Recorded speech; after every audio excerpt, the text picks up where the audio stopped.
In level 2, we will be graphing lines.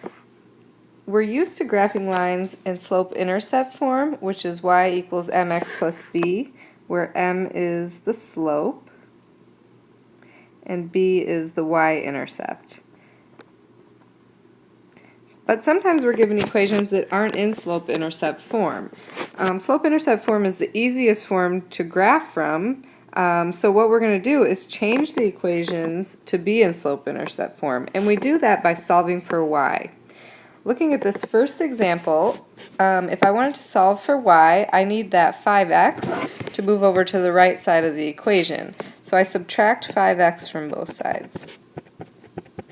I'm left with 2y equals, and then I can't combine the 10 and the negative 5x because they're not like terms, so I write negative 5x plus 10.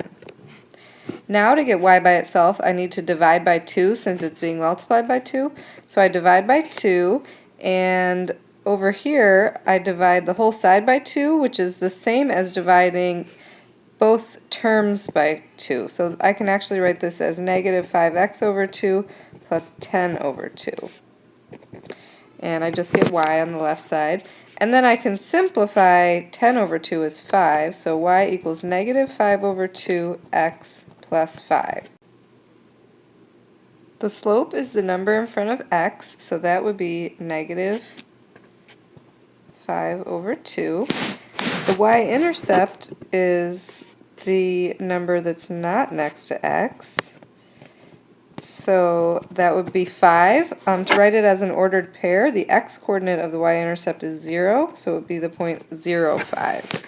Now to graph this equation, we plot the y-intercept on the y-axis up 5, and we have a slope of negative 5 over 2. Remember that slope is rise over run.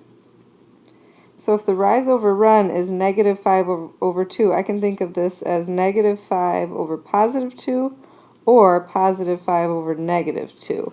And starting from the y-intercept, my rise, if I look at negative 5 over 2, my rise would be down 5, and then in the positive x direction, which is to the right 2, and I get this point. And then I do it again, down 5, right 2, down 5, right 2.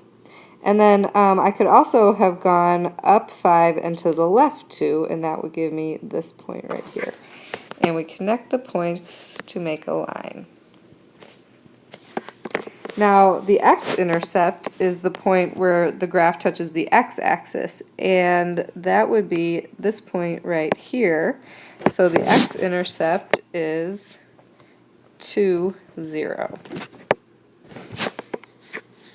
Now in the next example, this equation is in point-slope form, but again we want to solve for y, so we can graph it from slope-intercept form.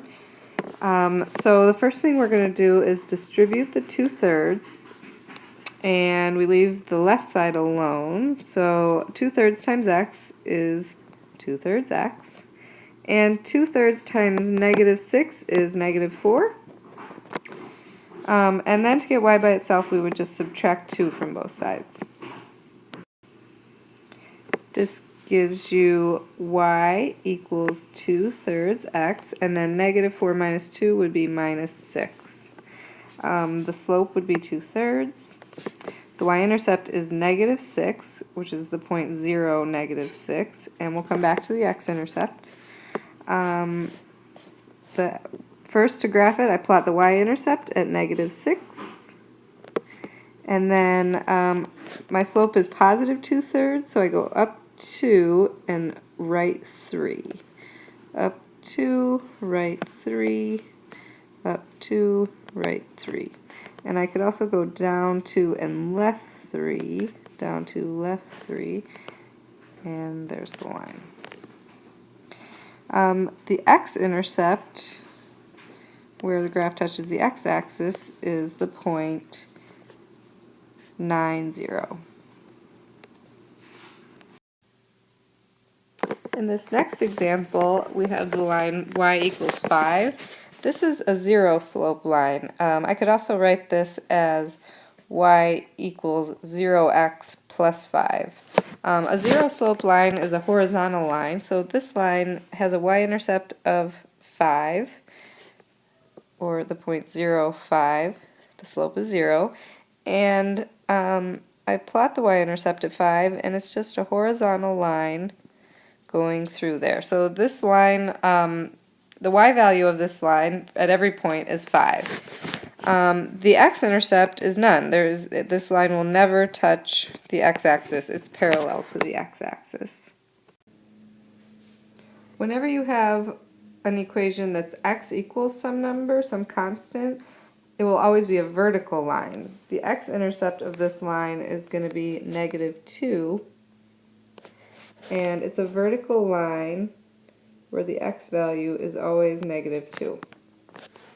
The slope is undefined. It has no y-intercept because it's parallel to the y-axis, and the x-intercept is -2, 0. The other thing we'll be doing in level 2 is writing the equation when you're given a graph. To do this, we need the slope, we need the y-intercept, and then we can write the equation. The slope of this line, if I make a little triangle between 2 points, the rise is 1, the run is 4, and this line is going down from left to right. It's decreasing, so it's negative slope. So the slope is -1/4. The y-intercept is this point right here, which is 0, -1. And to write the equation, that's all I need. So I do it in y equals mx plus b form. I put the slope, -1/4, in front of x, and then the y-intercept is -1, so I do -1. It's also important to be able to find x-intercepts, which we can just find from the graph. The x-intercept of this graph would be this point right here, and the coordinates would be -4, 0. In the next example, same thing, make a triangle. The rise is 3, the run is 2. This line is going up from left to right, so it's positive slope, and rise over run would be 3/2. The y-intercept is right here at -3, so 0, -3 would be the point. And the equation is y equals 3/2x minus 3. The x-intercept is this point right here, which is 2, 0.